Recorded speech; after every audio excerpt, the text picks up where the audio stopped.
If you want to watch a low-budget horror movie, this is the movie for you. I'm in Salad and I saw Chain. It is directed by Jennifer Lynch, written by Damien O'Donnell. And if you haven't seen this movie, I will spoil it for you. This is requested by a Patreon. If you'd like to fast track a movie review, patreon.com/ASEPresents.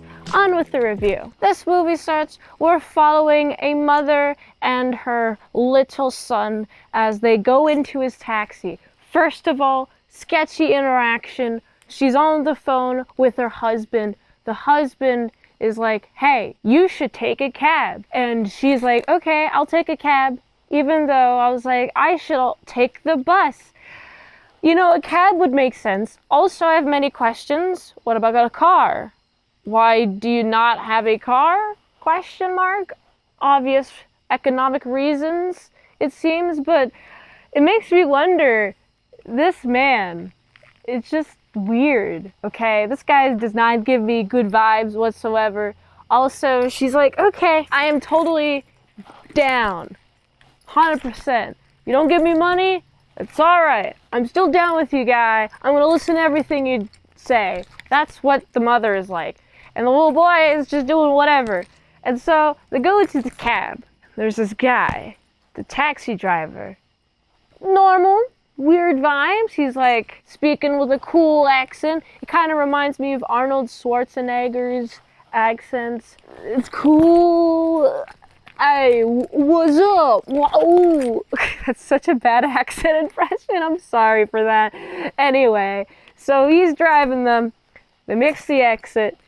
The mother's like, yo, you missed the exit. What's going on? And this guy be like, I don't care. I'm just gonna keep on driving. Before he keeps on driving though, he's like, yo, pass out. Knocks him out.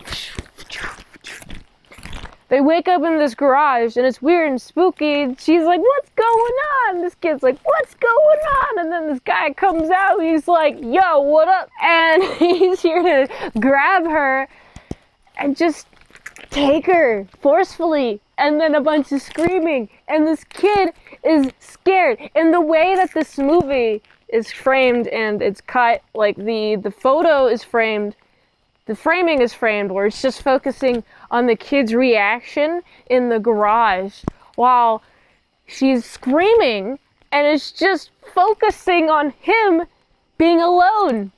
And he's completely helpless. And I was like, oh my goodness, this is such a strong emotional impact.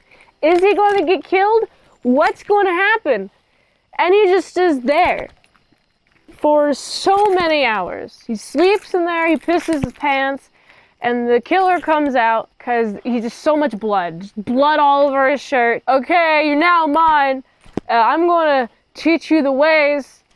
I'm going to first keep you here unless you can display that I could trust you. Give me some trust in things that you could do. Let me show you some ways you can demonstrate some trust. You're going to help me. You're going to be my slave forever, essentially.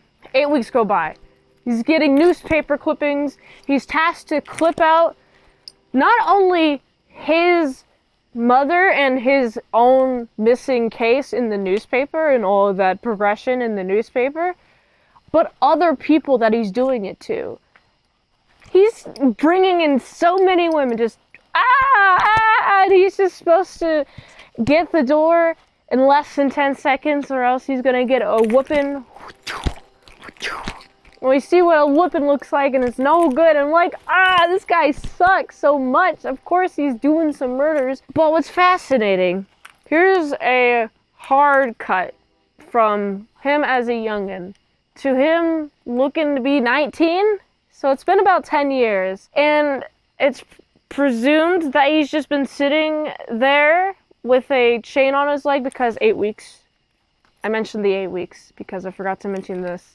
He tried to escape, but he got caught, and so he got a chain on his leg. And that's why the movie's called Chain. So anyway, he's hooked up to a chain. It's been like 10 years later. This guy, finally, you might think, oh, maybe I should teach a kid something to do with their freaking life at, I don't know, age 10 or something. But no, this guy comes to him when he's 19, is like, I think it's about your time of age. It's time age for you to do some growing up for you to do. You gotta do some growing up. Take some papers, look at these medical papers, have a little bit of education, do some educating yourself, do some edumacation, do it. Okay, why did it take you so long? Is the killer himself not very knowledged? How does he have a house in the middle of nowhere? Because later on, we get to see that he just on a farm. He's just on a farm, and it's cool. I like the reveal when he shows that he's on the farm. He's in the farm in the middle of nowhere. And it's like, okay, so obviously he's a farmer, but how does he find the time to do this? And he's sleeping and hanging out in this specific place. So he's bringing chicks to his home to murder. And he also has a guy that's been forever missing, like a kid that is now a young adult at this point, who is just there, that he just has, and nobody knows the wiser. It makes me wonder, if he's dumb, then I feel like he would have been caught by now, but maybe he's high IQ, low education, maybe, because he didn't think to teach the kid until he's 19 or something. It just didn't go through his head because of the perspective, the lack of perspective you have of those things. Maybe he's just like naturally gifted and smart, and so he was able to pick up on the world easily. He probably doesn't like women. By the way, what I like about this movie is it's not until this kid is 19 years old, and we also have the natural curiosity of the 19-year-old, starts asking questions of the killer, like, why do you kill them? Why specifically them? And the killer's answer is, oh, they're just like a scourge to the earth. They're awful. No one cares about them. But he doesn't really go too much into depth on it, which is interesting. It makes me think that either the killer doesn't know exactly why he kills, or maybe the answer that he has provided is enough reason for him. And it makes me wonder what his life is like, but also, after this point, we get some glimpses of like him having nightmares, and he grew up in a really abusive household. The further the movie goes along, the further we explore this killer's psyche, and he's a complex character, but the choice to murder people is not a good one to deal with his nightmares, and it's just giving him more nightmares. He doesn't have a healthy way of expressing his past. I think instead of trying to hide from himself, effectively taking that anger and putting it into people on a regular basis, specifically women, single women, poor women, prostitute women, all that fun jazz. He's like, they're just not going to look for them, so I'm in the clear to do this. And I'm like, okay, I still don't think you should murder people, but he's got a dark past. Doesn't excuse his behavior. It definitely does explain why he would go that far with his behavior, because no normal person wants to actualize the feelings of wanting to murder somebody. Like no person actually wants to commit murder. Like, it's actionable, do it. So it's and if somebody does in like self-defense, they're traumatized, they're shook by it. So this guy just does on the down low, just casually, and I'm like, this guy has some serious problems. One night there's a chick that fights back, and he's just there. Right? He's stunned, he's just sitting there, and the chick's like, where do I go? Where do I go? And it takes a few seconds, right? But the killer comes and actually does the got him, ends her life. And it shows loyalty to him, and so his messed up brain is like, okay, you gotta go on a hunt. Let's go searching for women. And so they go out, they're looking for women. He's like, I'm not interested in any of these women. And he has to pick, or else he's gonna hurt him, okay? And so he picks a woman, and he's like, okay, cool. And so goes the woman. The woman's like real drunk, and she's, you know, having a nice time. Woohoo! Yeah, let's go. And he's like, okay, cool. I guess I'm about to do it. And he takes her to the back room, and about to like tell her, hey, I'm gonna help you out. And then she's like, what? What's going on? And then the killer opens the door. He's like, no, stop! And then stabs her. And then it's played out that she is dead. And he's taken her to the back room. Whatever. But it's actually revealed later that she's not dead. He gave her the box cutter. He's just waiting for him to just not even be any of the wiser. Final night, right?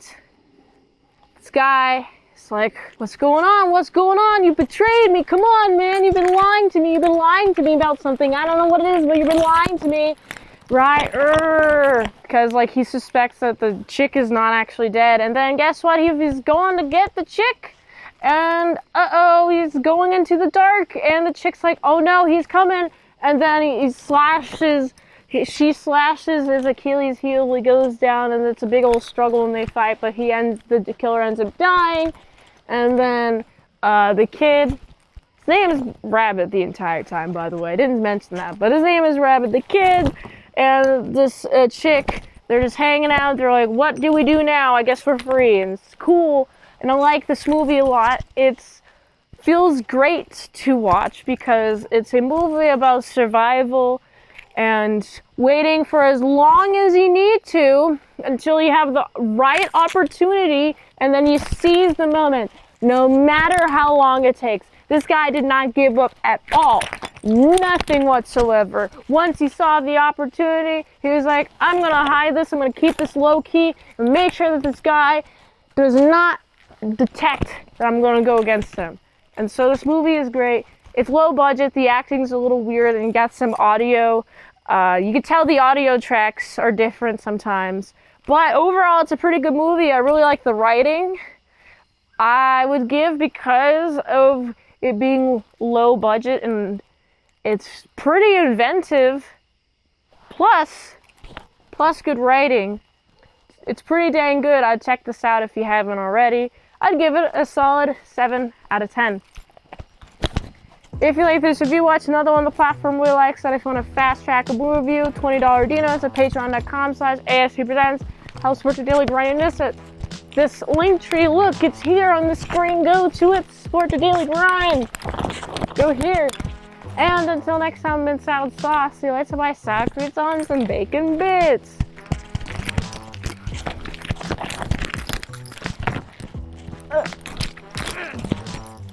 I'm not free.